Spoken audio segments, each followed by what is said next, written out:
इस विषय को समझते हैं और खास तौर से अ, ध्यान के बारे में जो धम्मपद में बुद्ध ने कहा है कि ते जाइनो साततिका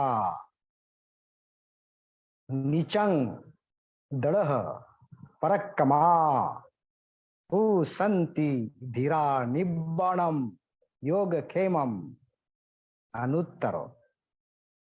इस गाथा में बुद्ध ध्यान के बारे में कहते हैं कि जो नित्य रूप से दृढ़ पराक्रम से योग ध्यान साधना करते हैं, यह ध्यान साधना इसकी बात है, यह पराक्रम के साथ जोड़ी है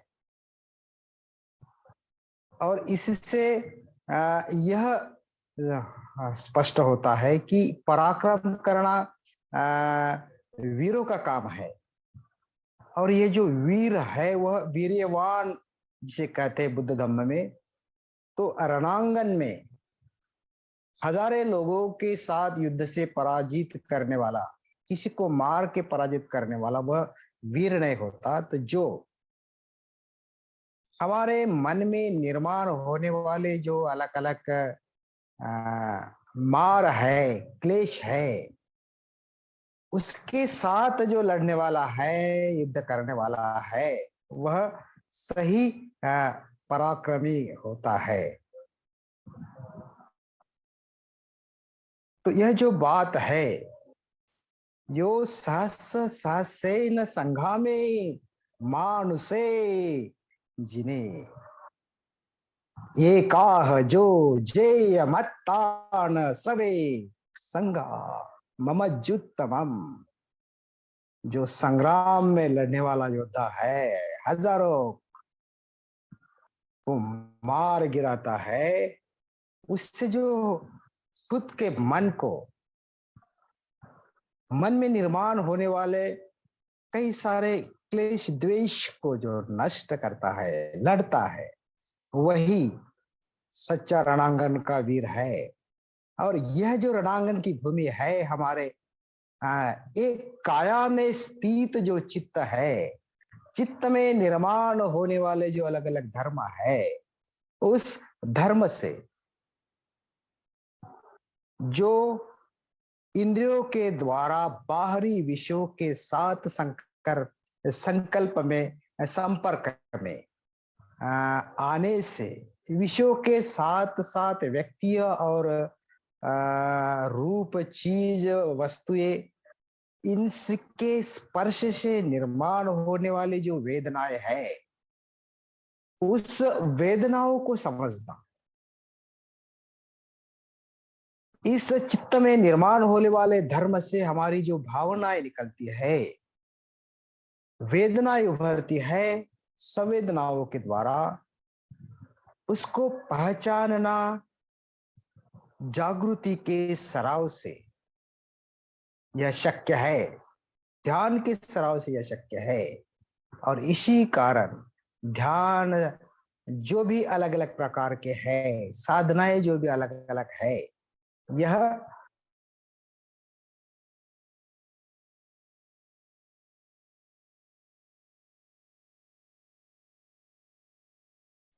आपकी आवाज चली गई फिर से।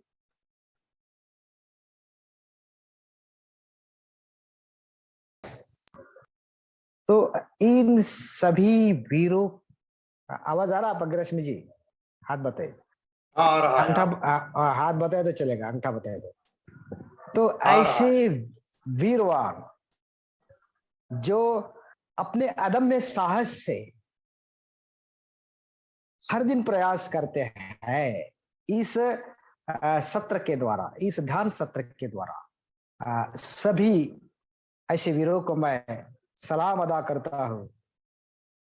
और इस कायागति सती का जो महत्व है, जो बुद्ध बताते हैं, जो खास तौर पे भिक्षुओं को इकट्ठा करके उनको बुला के बताते हैं, इनका महत्व समझते हैं, और ऐसे भिक्षु को बताते हैं जो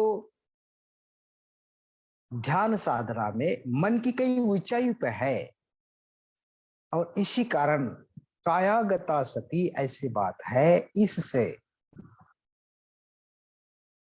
हम हमारे दृष्टिकोण को बदलते हैं, हमारी धारणाओं को बदलते हैं। ऐसे दृष्टिकोण को जो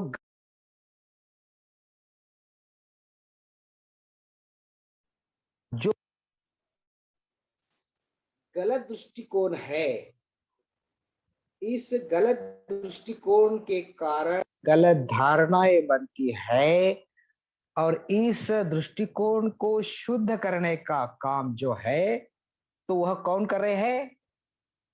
हमारा स्मृतियों का सराव, हमारी स्मृतियों का ऊंचा जो स्तर है, सती का जो स्तर है, जो अलग अलग प्रकार में बटा है, तो वह जब ऊंचा उठता है तो हमारी धारणाएं टूटती है। एक उस समय की बात है जब जो दीर्घनक है वह मिलने आता है सारिपुत्त को।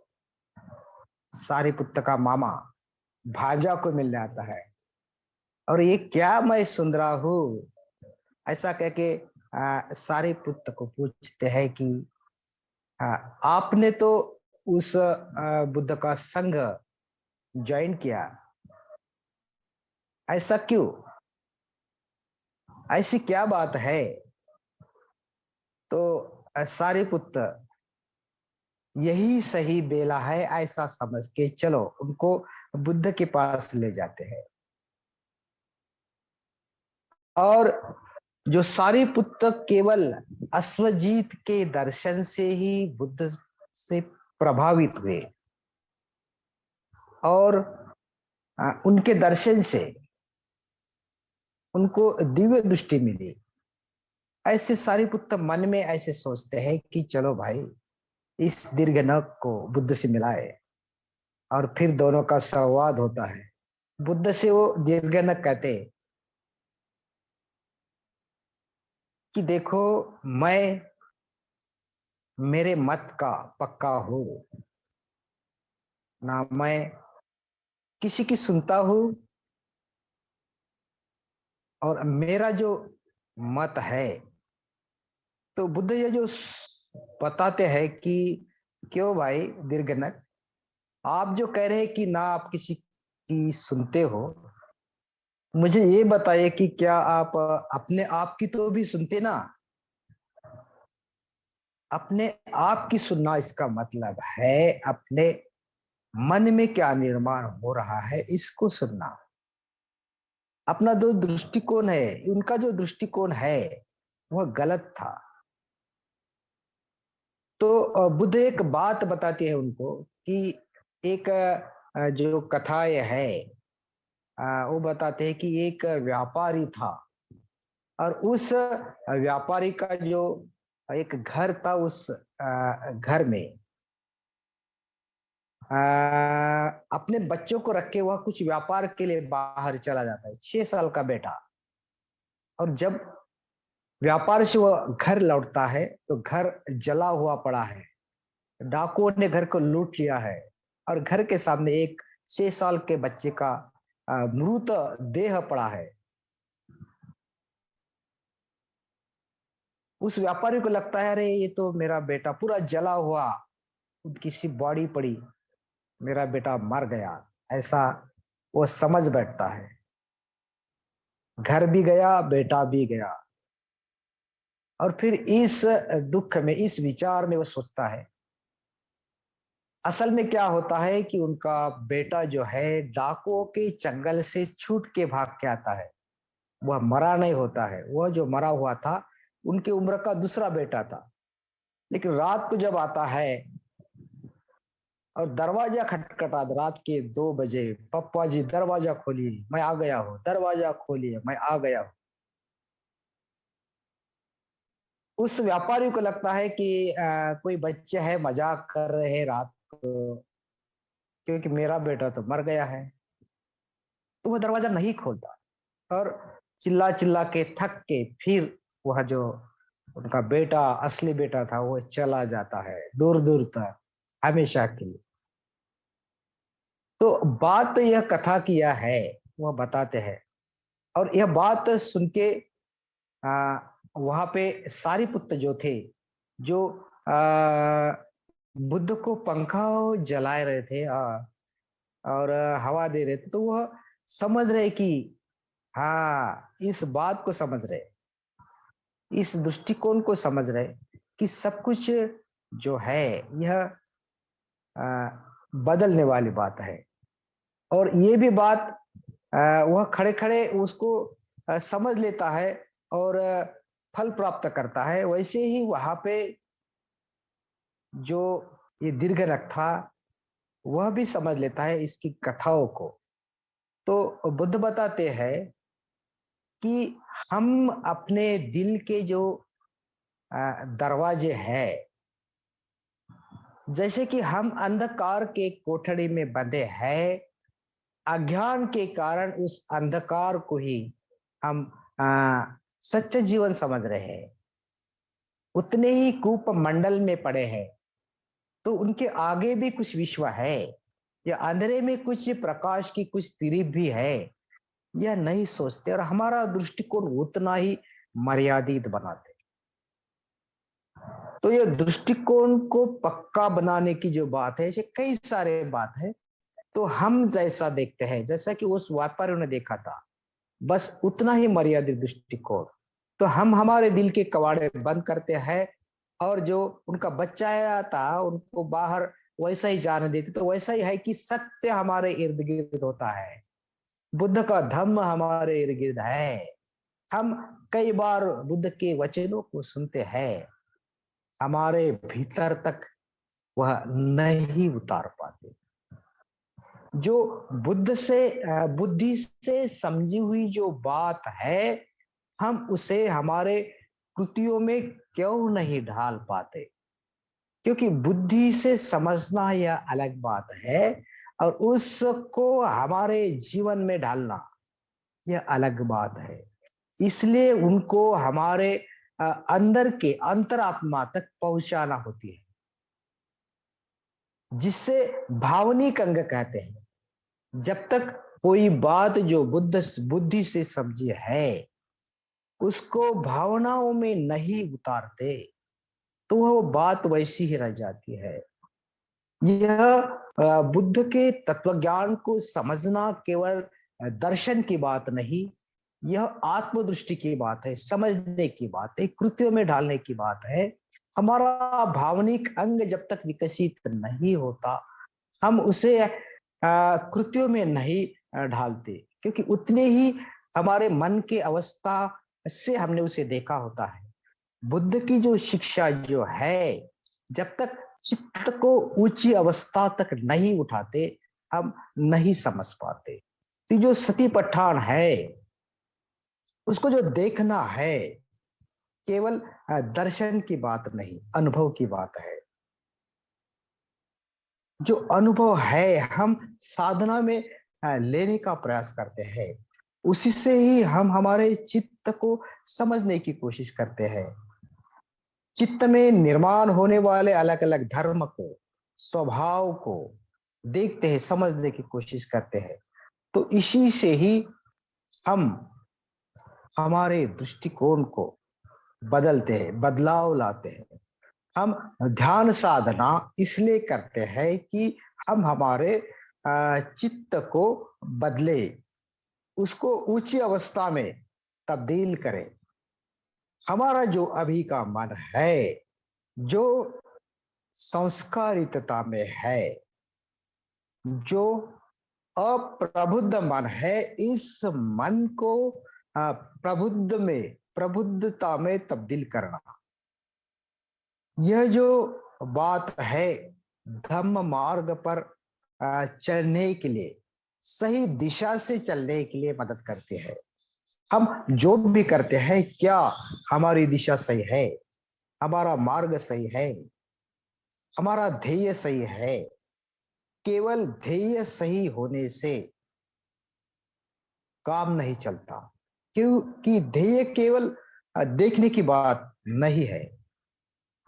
तो ध्येय तक पहुंचने के लिए जो मार्ग बुद्ध बताते हैं, जब तक उस मार्ग से हम चलने की कोशिश नहीं करते, मार्ग का इस्तेमाल नहीं करते, तब तक ध्येय अधूरा रहेगा। और जिस मार्ग में ध्येय नहीं है, वह मार्ग भी केवल बस मार्ग ही रहेगा, चलते रहो, कहाँ जाना पता नहीं। दोनों बातों का जो मिलाप है, इस जिसे स्मृति संप्रजन्य कहते हैं। बार बार इसकी स्मृति रखना, इस स्मृति संप्रजन्य के द्वारा ही हम सतिपट्ठान को आगे बढ़ा सकते हैं। सतिपट्ठान का मतलब सतियों के द्वारा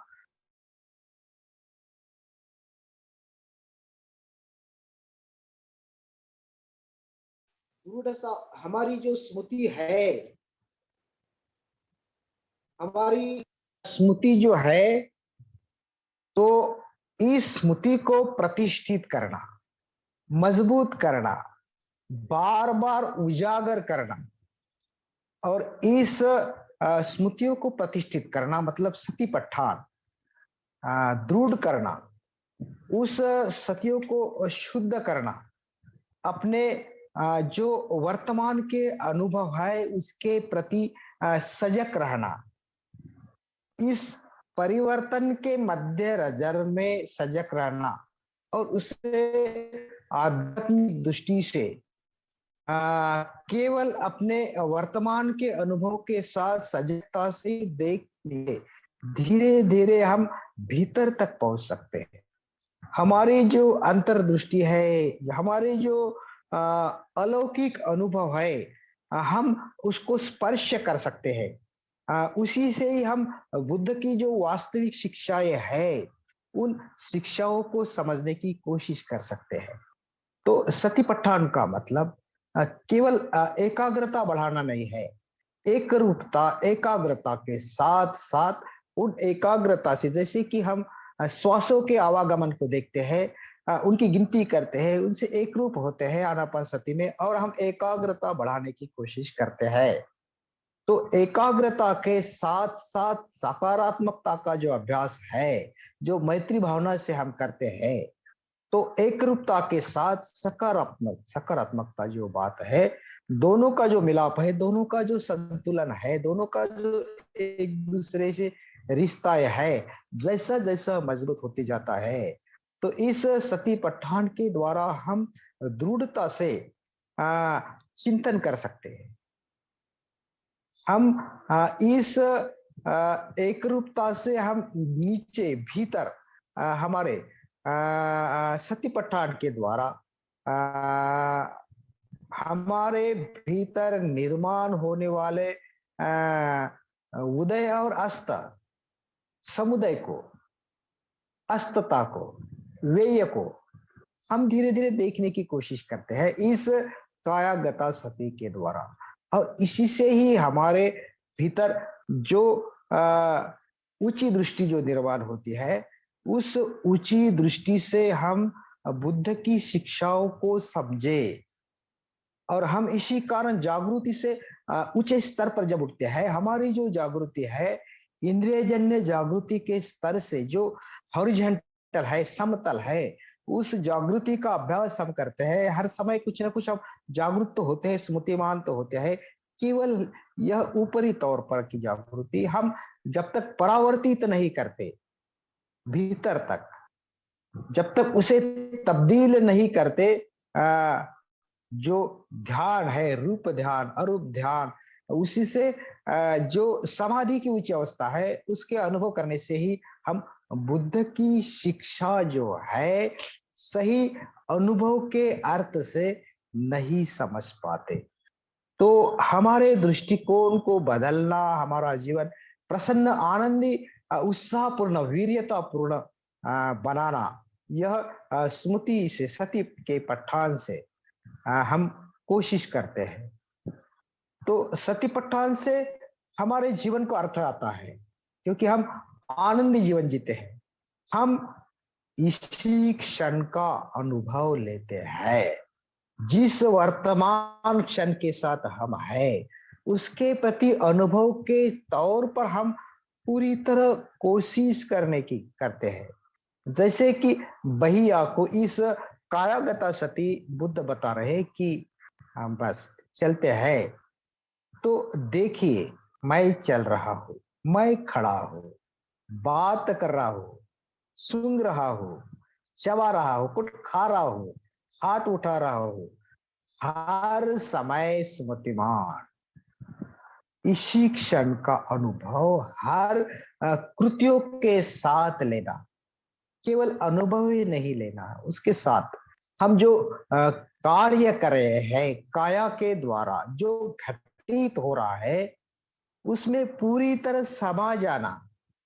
जब हम कोई काम किसी तनाव में करते हैं, दबाव में करते हैं, काम करना है, कोई कह रहा इसलिए कह कर रहे, कहाँ हमें हमारी आजीविका है, हम पगार कमा रहे हैं, करना है, ऐसा सोच के करना और सहजता से हमारी स्मृति युक्त भाव से कृति होना। तो उसमें कर रहा है, उसमें मैं नहीं होता, ऐसा कर्म हो रहा है, इसमें तब्दील करना, बस हो रहा है। जैसे कि बुद्ध भिक्षु को कहते हैं कि यह मेरा शरीर, ऐसा नहीं कहना, केवल शरीर कहना। और यह शरीर में जो अलग अलग अंग है, वह जो अंग है वह सहजता से हो रहे, कर रहे। तो सती पट्टाल से हम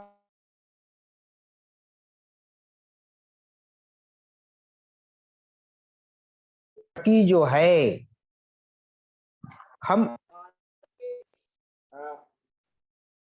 बाहरी भागों के प्रति सजगता से उसमें विहरते हुए कायानुपश्य हो विहरने का अनुभव करते हैं। वैसे ही काया के भीतरी भाग में कायानुपश्य हो विहरने का अनुभव करते हैं। इसके साथ साथ दोनों बातों एक साथ करने की कोशिश करते हैं। काया के बाहरी भाग में, काया के भीतरी भाग में, काया, इसको देखना, अनुभव करना। इस काया में जो समुदय है, उत्पत्ति है, धर्म है, उसे देखना, उसके साथ विहार करना, उसे विहरते हुए देखना, अनुभव के स्तर पर देखना, उदय और व्यस्तता को देखना, और काया में व्यय विनाश जो धर्म है, उसके बदलाव के साथ अस्तता को देखना। दोनों एक साथ समुदय और व्यस्त व्यय को देखना। उसके लिए हम स्मृति को, यह स्मृति है, ज्ञान और स्मृति के लिए यह मेरी काया जो है स्थित है, जिसमें हम विहार कर रहे हैं। जिस काया में तृष्णाएं है, द्वेष है, अज्ञान है, यह निर्माण हो रही है, लेकिन यह भी अनित्य है, यह भी बदल सकती है। जिस मूल क्लेश से हमारे जो कर्म है दुख में तब्दील उसकी पाग होते हैं, अकुशल कर्म का परिणाम दुख होता है, लेकिन वह भी अनित्य है, नित्य नहीं है। यसम कम कतम पाप कुशलेन पिथीयति सोमलोके प्रभासति अब्भा मुत्तो व चंदिमा। ये जो बात जब हमारे समझ में आती है कि मैं जैसा हूं वैसा नहीं रहने वाला हूं, मैं बदलने वाला हूं, अगर अंगुली माल बदल सकता है तो मैं क्यों नहीं बदल सकता हूं। तो हमारा जो अकुशल कर्म है हमें दुख देता है, कुशल कर्म सुख देता है, यह सीधी सी बात बुद्ध जब कहते हैं। तो यह जो बात है, जब कुशलता हाँ उभरती है तो पहले अकुशलता नष्ट करनी होती है। आध्यात्मिक मृत्यु के बाद ही आध्यात्मिक पुनर्जन्म निर्माण होता है। हम हमारे क्लेशों को उसको टालते हैं, अंदर आने से रोकते हैं, इंद्रियों से प्रवेश ना होने देते हैं। उसका जो है उच्छेद करने की कोशिश करते हैं और फिर जो कुशल बातें हैं उसे विकसित करना और रक्षण करना। तो यह जो बात है, जब आ, काले घने जो हमारे भीतर की अकुशलता के जो बादल है जब हट जाते हैं, जैसे आकाश के बादल, उसके बीच जब यह जो चंद्रमा है, चंद्रमा की रोशनी उभरती है, क्योंकि यह बादल भी नित्य नहीं है, बादल आते हैं निकल जाते हैं। उसके पीछे जो चंद्रमा है, जैसे बादल चले गए तो सोमलो को प्रभासती अभा मुत्ती व चंद्रमा। तो इस बादल से निकलने वाला जो चांद है, वो भी पूरा चांद, पूर्णिमा का चांद, कभी उसकी चकोर बढ़ती बढ़ती पूर्णिमा बनती है और फिर से प्रक्रिया शुरू होती है। तो हर बात अनित्य है। हम जैसे है वैसे नित्यता से नहीं रहते।